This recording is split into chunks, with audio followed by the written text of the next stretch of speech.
Shalom, selamat pagi Bapak Ibu yang dikasihi dan yang mengasihi Tuhan. Sebelum kita mengawali hari yang baru ini, kita akan masuk di dalam doa, mohon penyertaan Tuhan.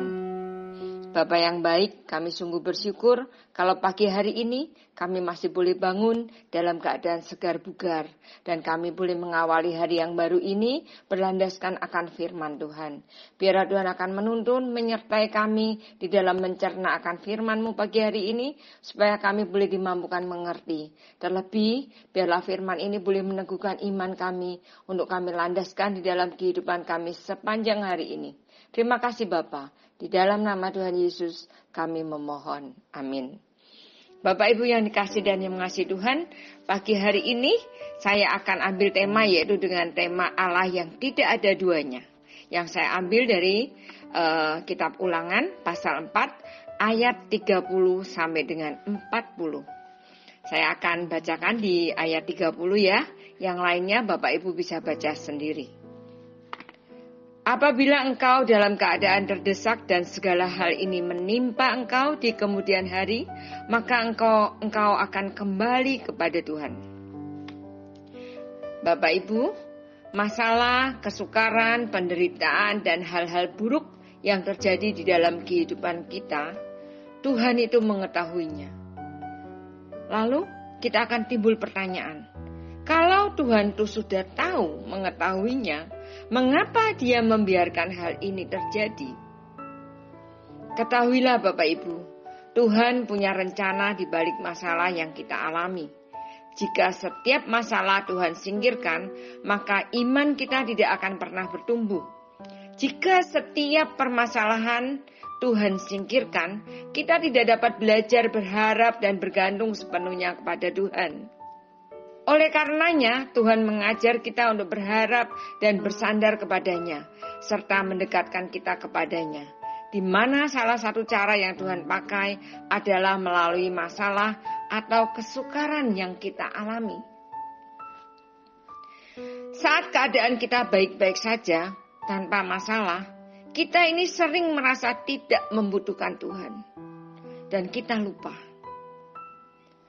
Kita tidak sungguh-sungguh dalam ibadah dan dalam doa.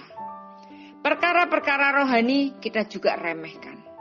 Tapi begitu menghadapi masalah yang berat dan benar-benar terjepit, barulah kita menjerit kepada Tuhan dan berseru-seru minta pertolongannya.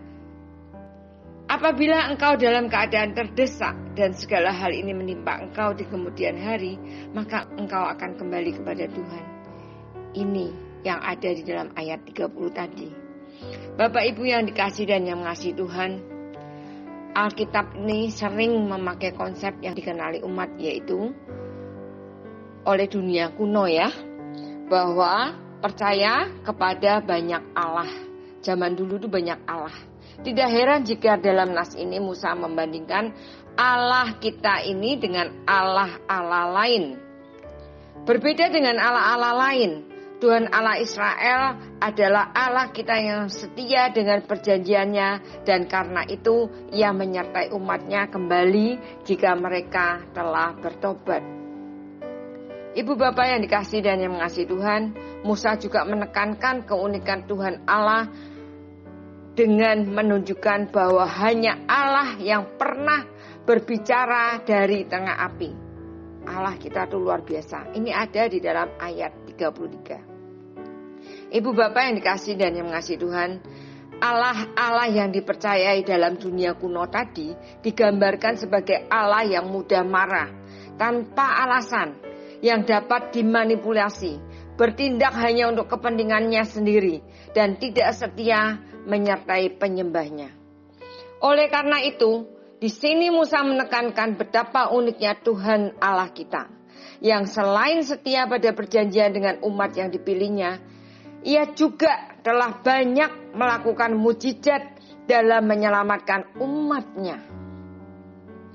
Tujuan Musa menyatakan bahwa Tuhan kita adalah Allah yang tidak ada duanya, adalah supaya umat mengenali dan menghargai Tuhan. Maka mau berpegang pada perintahnya dan supaya mereka dapat hidup dengan baik. Seperti apa? Kita akan lihat di ayat 39 dan 40. Sebab itu ketahuilah pada hari ini dan camkanlah bahwa Tuhanlah Allah yang di langit di atas dan di bumi di bawah. Tidak ada yang lain.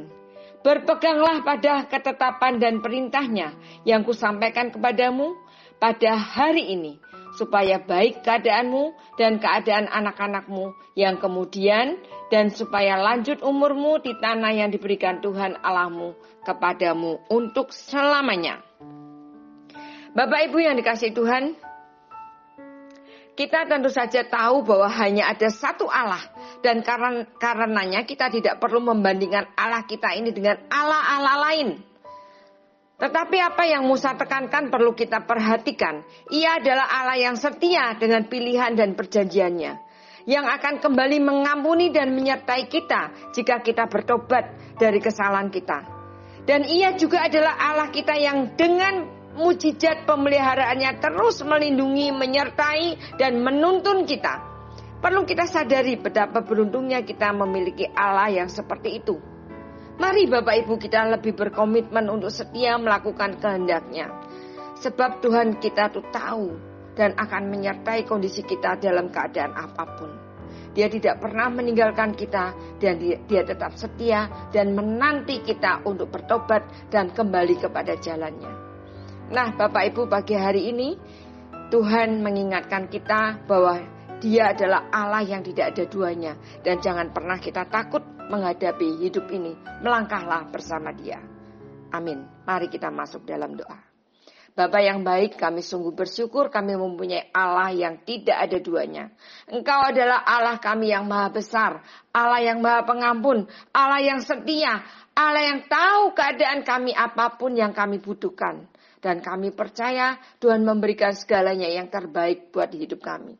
Terima kasih Bapa. Dan biarlah Tuhan akan menolong kami di dalam sepanjang kehidupan hari ini. Peganglah kami Tuhan, sehingga hidup kami boleh berkenan di hadapan Engkau. Dan siapapun orang-orang yang kami temui hari ini, mereka boleh merasakan kehadiran-Mu melalui kehidupan kami ini. Terima kasih Bapa. Di dalam nama Tuhan Yesus kami mengucap syukur dan memohon. Amin. Selamat pagi Bapak Ibu, selamat beraktivitas, Tuhan Yesus memberkati.